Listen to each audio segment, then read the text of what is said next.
What's going on, guys? It's John here from Hockey to talk about the Boston Bruins, their cap issues, and trade rumors surrounding them. So if you are here, please subscribe to the channel, drop a like, comment your thoughts below. I've been really appreciating all the support we've been getting on the channel, and I'm looking forward to next season and all the videos we're going to do in this offseason. So thank you, and let's get right into the video. So the Boston Bruins, let's look at their cap hit.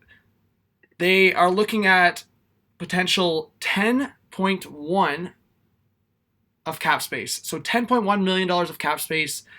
They have 22 on their roster right now. And Don Sweeney came out after July 1st and talked about how they made their signings. They made a couple signings. They signed Par Lindholm and they signed Brett Ritchie. So they made two signings to go into their bottom six. Par Lindholm's a guy that he really didn't produce the way that the Leafs were going to think that he was going to produce on that fourth line. The Winnipeg Jets acquired him before the trade deadline, and he didn't do much for them as well. So he's going to the Boston Bruins, and on a low cap hit, he's just going to play a smaller role. But for Brett Ritchie, he's essentially replacing Noel Acciari. What you got from Noel Acciari, you're getting in Brett Ritchie. Brett Ritchie's huge. He's 6'4", over 200 pounds. That's what you're getting. An Orangeville native. He is going to be on that fourth line with guys like Corrali, if he's on the fourth line, and a guy like Nordstrom. So the fourth line will be very similar for the Boston Bruins once again, and then Par Lindholm will be in and out of the lineup most likely. So if we look at the forward group for the Boston Bruins, you got a guy like David Krejci, who's at 7.25. He's got 2 years left on that contract, 33 years of age.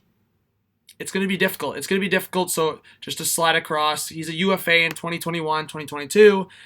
And then to go back, David Backes, 2 years left at $6 million. So you're looking at those two players, 33, 35, especially David Backes, who was scratched at points in the playoffs. He was scratched in the Stanley Cup final. So for a guy like Backes, the Bruins are going to try to trade him. And you have $10.1 million of cap space. And you see right there, Danton Heinen needs to be re-signed.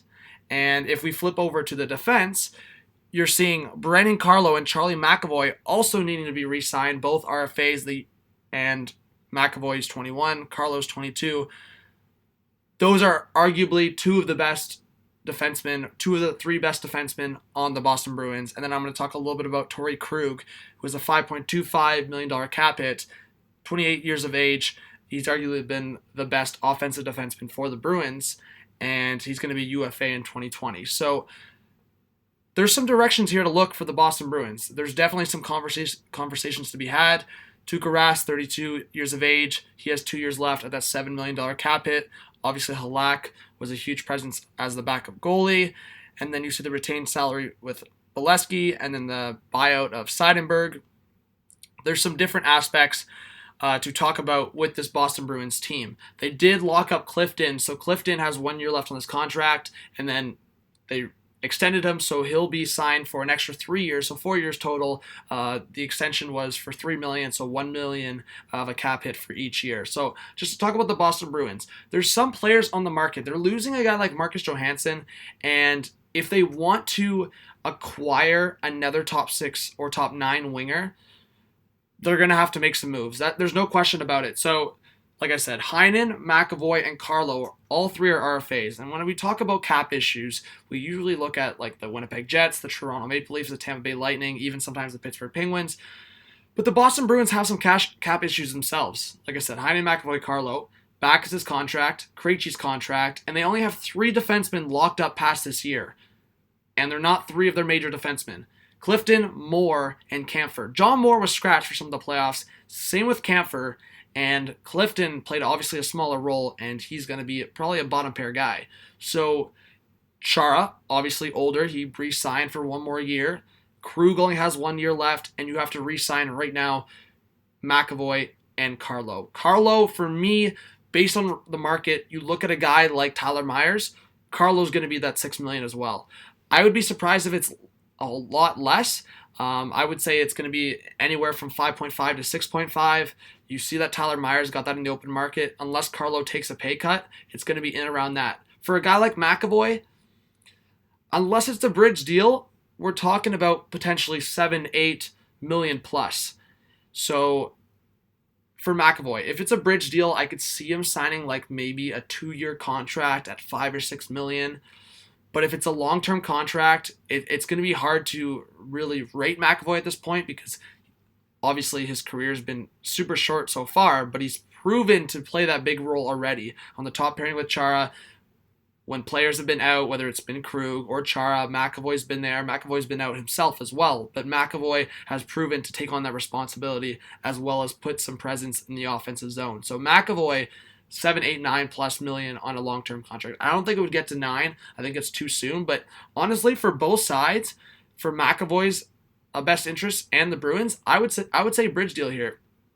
McAvoy hasn't proven enough to garner that contract, and the Bruins just can't fit it. Like I said, 10.1 in cap space. So if we're talking about Carlo, who's going to get at least 5, so 5.56 maybe, and Heinen, for me, would get at least like 3. At the very least, I would say 3. So that right there is at least 8 million tied up to those two players. That allows you 2.1 left. So they have some issues here. If they want to fill some more gaps, and if we're going back to the forward group, you see Sean Corelli at 1.275, Chris Wagner at 1.25, Par Lindholm, Carson Coleman. So Coleman's a guy that can step into the lineup in a top 6 role potentially, or a top 9 role at the very least. You're obviously going to get Bergeron, Pastrnak, Marchand back on the top line. Coyle, for me, could even fit on the second line if need be. But that's if you're moving a guy like Krejci. That Krejci contract would be very difficult to move. So if it's Krejci, DeBrusk, and then you could even have Coleman up there on the right side, then after that, there's a lot of decisions to be made. So it would be a guy like Charlie Coyle.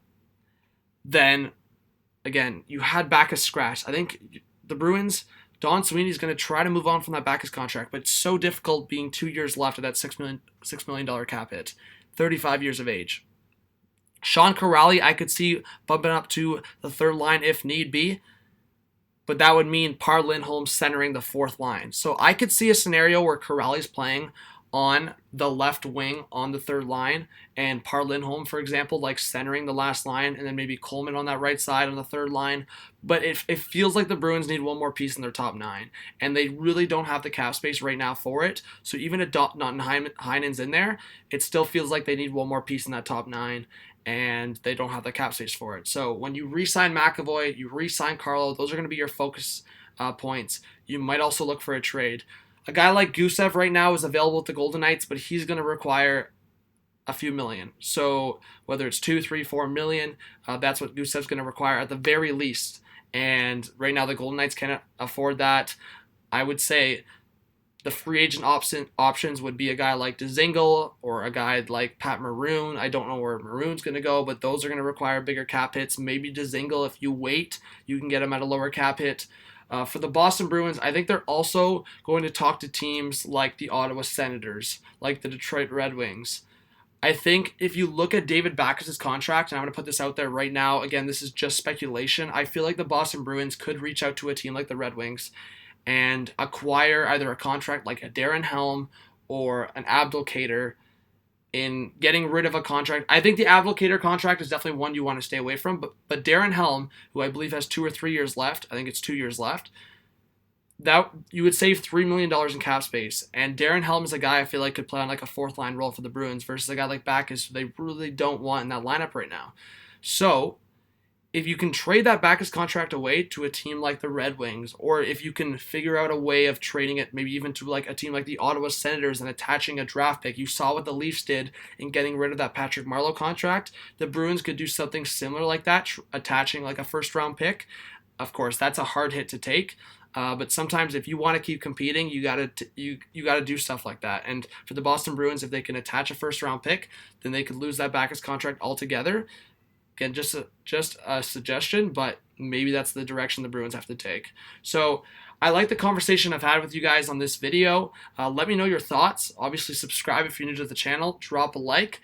I think the Boston Bruins, a lot of people thought after this year or after last year they'd be done. They lost in the Stanley Cup final, that they didn't have the best draft. They didn't have a busy July 1st either. But Don Sweeney still believes, Bruce Cassidy still believes that this team can go deep in the playoffs once again and still possibly win a Stanley Cup with this core. Pasternak's still in his prime. I believe Marchand's still in his prime. Bergeron still has a lot to give. So I still think with that top line and the players to follow, DeBrusk, he had a concussion symptoms. With him being healthy, I think it can improve a lot as well.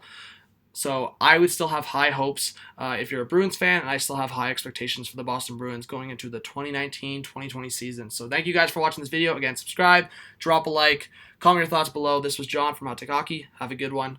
Peace out.